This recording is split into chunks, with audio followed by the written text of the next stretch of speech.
네, 지금 성남부터 좀 얘기를 하면 성남이 투자자들이 많이 들어왔다가 굉장히 많이 빠졌어요. 제가 올해도 갔다 왔다 했고요. 왔다 갔다 했고요. 태평 같은 경우에는 왔다 갔다 했고 여기가 위치적으로는 강남과 정말 가까우면서 가격 구간이 진짜 낮은 곳이거든요. 문제는 이 지금 여기가 원래라면 가로주택으로 막 묶여 있었단 말이에요. 이 구성남이. 그리고 지금 좀 추진이 더디긴 한데 어쨌든 될 기미는 분명히 보여요. 거기에 신축도 들어오고 하니까. 근데 이게 그때 제가 왜 과거 얘기를 했냐면 재개발이 붐이 일어날 때 한 번에 확 들어와서 확 일어나요. 근데 내가 거기에 확 들어와 가지고 같이 물살을 타요. 근데 확 빠져요. 그러면 이게 내가 생각하는 걸 얘한테 물어봤더니 얘가 좋은 지역이야 라고 얘기해서 들어갔는데 그 물살을 타고 들어갔는데 이게 파는 게 시기가 더뎌져요. 그럼 내 마음이 상하죠, 사실은. 저는 그래서 정비 사업에 대한 부분 분명히 있을 건데 이거에서 너무 물살에 대한 부분에서 이 성수 아까 얘기했었잖아요. 성수가 됐든 이런 지역들 가지고 평균적으로 보면 지금 질문하는 것들이 대체적으로 가시화되기보다는 이제 어떻게 보면 좀 개발을 해보겠다라는, 그리고 개발한다고 구역도 묶어놓고 이제는 뭐 이런 지역들이란 말이에요. 지금 현재 물어보는 것들은. 네. 구성남도 뭐 장기적인 포지션은 거의 6년을 들고 가야 되는 거죠. 쉽게 말하면. 그거 감당할 것 같으면 가고, 그리고 관리처분 인가가 나는 부분, 그 포지션에서 났을 때 또 한 번 훅 올라가거든요. 사실은. 이 단계별로 봤을 때는. 요 상황에 따라서 내가 매도를 할지 아니면 거주를 할지 이 관점에서 좀 보고 접근해라, 이거는. 라고 말씀드릴게요. 자, 우선 화성, 향남 다시 한번 갑시다. 이게 2차를 의미하는 것 같은데, 이거 신규 이제 저쪽 뉴타운이니까, 뉴타운이 아니고 향남도 어쨌든 신도시니까. 향남지구 같은 경우에는 여기 같은 경우에는 우선은 다 똑같아요. 제가 지금 답 주는 거 보면 네. 이게 질문이 되게 의미가 없을 수 있고 어떤 분한테는 의미가 있을 수 있는데, 향남 같은 경우에도 화성에서 좀 먼 지역이에요. 이게 사이드로 옆으로 보면 좀 멀어요. 근데 사실 서해 쪽으로 서해선 타고 가다 보면 잘 보이거든요. 그 지역이 잘 보이긴 한데 어쨌든 수도권 범위에서는 좀 멀단 말이에요. 아까도 말씀드렸어요. 분명한 거는 신안산선이 생기긴 하는데, 나오기는 하는데, 문제는 이게 그러면 아까 말씀드렸던 뭐 어떤 장이라던가 아니면 숭상 그린시티랑 이런 데에 비해서 물리적인 입지가 가깝냐 이거죠. 제가 여쭤보고 싶은 거는. 그건 아니잖아요. 그러면 그만큼 수요가 어쨌든 적단 말이에요. 그렇다고 하면 이게 이게 신안산선이 들어온다라고 해서 이슈에 따라서 어떤 시장의 하락세를 좀 막거나 아니면 좀 보합세로 갈 수 있게 하거나 아니면 뭔가 좀 약간의 상승 여지는 주겠지만 어쨌든 간에는 그 입지에 따라서 가격은 형성되게 되어 있거든요. 어디가 뭐 더 올라가고 이런 거는 쉽지 않아요. 뭐 동탄 신도시나 이렇게 되지 않으면, 규모가 파이가 크지 않으면. 근데 향남은 꼭 그런 위치는 아니거든요. 따지고 보면. 그래서 볼륨적으로 어쨌든 좀 적기 때문에 신안산선 예정이라서 뭐 여기가 좋냐 안 좋냐를 물어보는 게 좀 무의미하다고 보고요, 사실은. 어쨌든 여기 개통되니까 이 부분에 대해서는 긍정적 요인이기는 하죠. 안 좋다고 얘기하는 게 아니라, 다만 역에서 서울까지를 보면 그렇게 멀기 때문에 그만큼 수요에 대한 볼륨이 적다 보니까 그거는 좀 염두를 하셨으면 좋겠다라고 말할 수 있을 것 같아요. 그러면 이게 지금 서울에 대한 전망을 좀 해주셨는데, 네. 그럼 이 서울 수도권을 좀 같이 넓게 이렇게 바운더리로 봐도 되는 겁니까? 그 전망에 대해서는? 전체적으로 보면 우리가 그냥 제일 쉽게 여기 질문하시는 분들 제일 쉽게 보면 호갱노로 보면 너무 명확하게 나타나는데요. 평당가 한번 보시면요, 강남 중심으로 해서 굉장히 퍼져나갔단 말이에요. 네. 가격이 계속 도미노처럼 멀리 가면 멀리 갈수록 네, 낮아져요. 네. 그렇죠. 그렇게 되잖아요. 수도권 역시도 일부 지역을 제외하면 거의 마찬가지예요. 예를 들면 우리가 알고 있는 뭐 고덕 신도시 이러한 어떤 좀 자급자족의 요건을 갖추고 있어가지고 이 인구가 여기 들어온 지역, 아까 그래서 제가 일자리가 중요하다는 거거든요. 요런 데가 맞춰지는 이런 지역들, 요런 데는 좀 특수 케이스고, 그 외적인 이제 그 지역들을 보면 수원만, 예를 들면 이게 수원만 보더라도 이게 그 수요에 따라서는 그 수요가 이게 몰리는 게 여기에 따라서는 또 많이 퍼지거든요. 옆에서 보시면요. 그래서 전체적으로 보면 그렇게 볼 수 있다. 서울과 수도권을 같이 묶어서 볼 수 있다. 인천까지도 같이 묶어서 좀 볼 수 있다. 송도도 뭐 마찬가지겠지만 거기에 바이오에 대한 산업이라든가 이런 것들이 같이 연결되어 있잖아요. 자급자족을 할 수 있는 게. 그런 어떤 특수 케이스들을 좀 제외시켜라. 내가 사는 지역이 이런 지역이 아니다라고 감안한다면, 아까 뭐 대국처럼 아예 그냥 진짜 환승센터가 있다. 야, 아니, 이렇지 않는다라고 했을 때, 아까 학원지구도 얘기하는 게 일자리와 함께 연동돼서 말씀드리잖아요. 이런 부분들 좀 연결해서 말씀드린 거예요. 아까 월곶 말씀드렸는데, 월곶도 사실 옆에 따지고 보면 그 시와 그 산업단지 네. 같이 옆에 포진되어 있거든요. 네. 이런 부분 연결해서 생각해서 보면 좋은 거죠.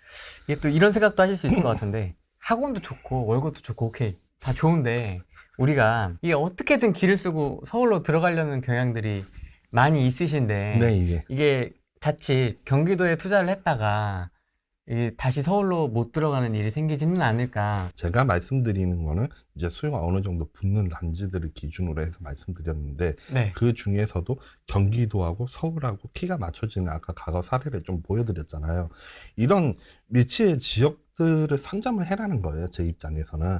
아까 그 택지는 미리 말씀드렸지만 인프라가 들어올 예정인 곳을 얘기했지, 인프라가 이미 있는 데는 좀 비싸다고 해서 말씀드린 거잖아요. 비싼데 이런 위치가 어쨌든 간에 나중에 서울하고도 계속 키를 맞춰서 갈 가능성이 있으니까. 근데 내가 목표로 하는 건 강남이야. 예를 들면 강남이라서 서대문 뭐 은평이 아니라고, 내 입장에서는. 나라면 나는 무조건 강남 3구로 가기 위해서 이거를 지금 사는 거라고 하시는 분들이라면, 우선 내 자금 대비해서 계산을 해보고, 그리고 나서 우선은 수도권 진입했다가 아까 말씀드렸었던 그 이제 서울 가투리 이런데 신축분 또 계산해서 들어갔다가, 아니면 재개발 들어갈 수도 있겠죠. 사실은 들어가서 이 외적으로 여기서부터는 이제 싸움인 거죠. 머리 싸움인 거죠. 왜냐하면 내가 한 채를 가지고 있으면서 다른 걸 통해 가지고 부가적으로 돈을 벌어서 내 노동과 내 투자에 대한 인사이트와 이걸 벌어가지고 추가를 시켜서 가야 되는 거니까요, 삼국지에. 우선은 그런 방향 속에서 계속 접근을 해야지, 이게 그 수도권을 사서 영영 이제 서울로 못 가는 거 아니냐. 아까 그런 양극화로 인해서. 그렇게 단정 지어버리면 예당초 좀 사기가 되게 힘들죠, 사실 매입하기가. 다만, 매입을 할 때 있어서 수요가, 누가 봐도 저기는 좀 안 살 것 같은데 요런 데가 싸다고 들어가가지고 거주를 하면, 그거는 진짜 투자에 대한 부분에서는 배제를 하고 보는 부분이니까, 이런 거를 좀 피하셔서 생각하시면 되겠죠. 직장 열심히 다니고 계시고요. 그렇죠. 직장 네. 열심히 다닙니다. 현금 딱 충전해놨고. 네. 그죠? 네. 이걸로 뭐 주식 투자도 안 하고 계세요?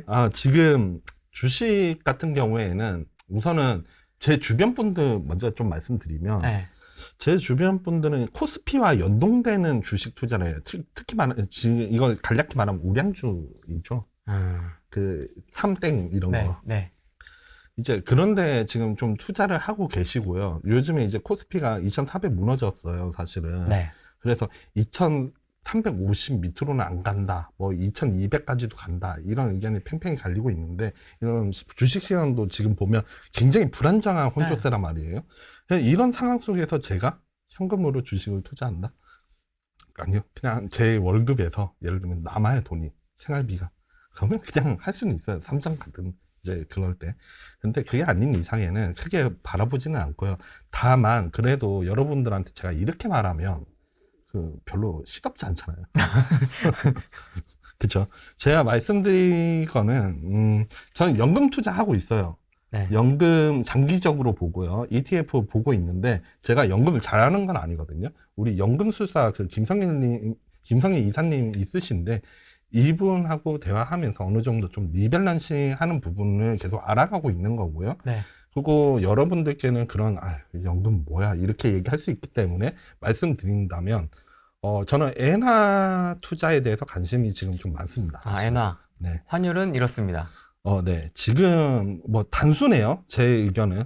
엔화 지금 환율을 보면 과거 대비해서 굉장히 지금 최저치예요, 사실은. 뭐 여러 가지 의견이 있겠죠. 왜 엔화가 그럼 최저치인 거냐? 뭐 일본 시장이 그럼 더 안 좋아져서 더 내려갈 수도 있는 거 아니냐, 아니면 이 상태를 계속 엔화 환율이 유지할 수 있는 거 아니냐, 이런 의견들이 있을 수 있는데, 제가 말씀드리고 싶은 거는 이게 왔다 갔다 해요. 뭐 여기서도 보면 15년도에도 이게 최저점이었지만 올라갔다 또 내려갔다 올라갔다 내려갔다 하죠.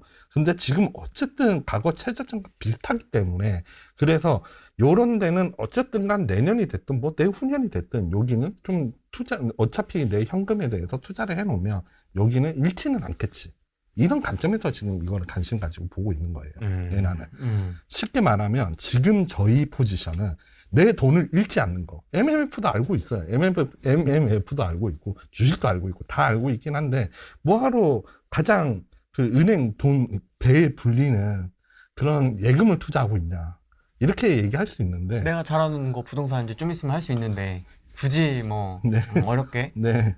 돌아갈 필요가 없는 거죠. 깨나게 원금 손실을 봐가지고 내 계획에 차질이 생기는 점 별로 안 좋아해요. 그래서 바로바로 환급될 수 있는 부분에서 생각을 하고 있고요. 그런 입장에서 이거는 말씀드린 거예요. 엔화에 대한 부분도 관심을 지금 가지고 있다. 제가 말씀드리고 싶은 거는 투자에 손을 놓지는 말라 이거예요. 결론적으로. 전 비트코인 몰라요. 저 주식? 사실은 주식도 저는 제가 잘 아는 분야가 확실히 아닙니다. 아닌데, 그럼에도 불구하고 이 사회를 살면서 보니까 제가 이 부동산 업계에 몸 담고 느낀 거는, 제가 그냥 부동산 업계에서 일을 해도 일을 하는 직장인일 뿐이지, 직접적으로 내가 돈을 벌려고 하면 이런 걸 공부를 해야 되더라고요. 정말 공부를 많이 한 편이에요. 나름대로. 그 사람들이 이런 유튜브나 이런 얘기로 많이 하지만 저는 이제 책을 좀 많이 읽었고요, 사실은. 읽고 매주 사람들이 관심 없을 때, 그때 2018년에 집값이 하락한다 그랬거든요. 공급이 과잉이라 가지고. 그때 기사 찾아보면 되게 많아요, 그 내용. 2016년에 막 그렇게 얘기를 하는데, 저는 그걸 신경 안 쓰고 그냥 돌아다니는 게 재밌으니까 돌아다니면서 많이 봤어요, 이것저것. 그게 지금 다 쌓이고 축적이 된 거거든요, 부동산 쪽에 있어서는. 마찬가지로 이런 시장이 안 좋을 때 다른 것도 다 봐요. 뭐 미국 장기 금리가 어떻게 불안하네, 지금 시장이 어떻게 되네, 이해를 못해도 그냥 본단 말이에요. 그런 것처럼 오히려 지금 막 생방송에 계신 분들이 아닌 이런 영상을 보시는 분들 관심을 분명히 가지시니까 본다는 거잖아요. 네. 되게 저는 존중하고 어떻게 보면 되게 대단하다고 생각해요, 이런 시장이 안 좋은 상황 속에서도. 그래서 여러분들께서 지금 관심 가지고 보시는 만큼 좀 지켜보세요. 그래야지 내가 돈이 소액으로 뭐 예를 들면 100만 원이 됐든 아니면 뭐 1억이 됐든 벌 수가 있습니다. 그냥 손 놓고, 지금 시장 안 좋으니까 그냥 난 쳐다도 안 볼래, 내 지금 마음이 아파, 부동산이 가격 떨어지는 거 보니까. 아니면 부동산 가격이 올랐는데 내가 원하는 가격까지 하지 않았어, 초조해하거나, 이런 마인드를 가지는 게 아니고 그냥 지켜보세요. 보면서 공부하고 어떤 사람이 어떤 식으로 그 투자를 하는구나, 어떤 관점을 가지고 있구나, 이러한 이제 생각을 가지고 계속 보시다 보면요, 분명히 나만의 내가 투자할 수 있는 뷰가 당연히 생겨요. 안 생길 수가 없죠, 사실은. 그러면 자연스럽게 이게 투자하는 스킬들과 이게 본인만의 이제 습득 방법들이 생기게 되기 때문에 놓치만 마세요. 제가 말씀드리고 싶은 건, 저는 안 좋을 때 시작했어요. 분명히 지금 주변에서 2020년에 보면 제 길만 지나다가 다 부동산 얘기만 했어요. 지겨웠어요, 진짜. 식당 가도 그랬습니다. 맞아요. 식당을 가든 지하철을 가든. 맞아요. 정말 지겨울 정도예요. 지금 막 옥상을 가든 어디 가든 부동산 얼마나 최근에 얼마나 올랐는데 이런 얘기는 하는데 정말 빈도가 굉장히 많이 줄어 있는 거 보여요. 시장 떠나 있다가 한참 하락이고 뜨거울 때 그때 才관심 가지는 거잖아요. 돈을 어떻게 벌어요, 사실. 단타 치지 않는 이상. 그때 와가지고 나 단타 어떻게 해서 뭐가 중요해요, 사실은. 내가 진짜 장기적 관점에서 장기로 내가 돈을 어떻게 효율적으로 벌어서 내가 원하는 집에 어떻게 가느냐, 골인하느냐, 이게 중요하거든요, 사실. 그래서 관심을 꾸준히 좀 지켜봤으면 좋겠습니다. 이게 제가 내리고 싶은 결론이에요. 한번 내년에는 상반기 한번 모시고 네. 이야기 나눠보도록 하겠습니다. 감사합니다. 여기에서 또 할답을 주셨네요. 그렇죠. 오늘은 여기까지 하겠습니다. 네. 고맙습니다.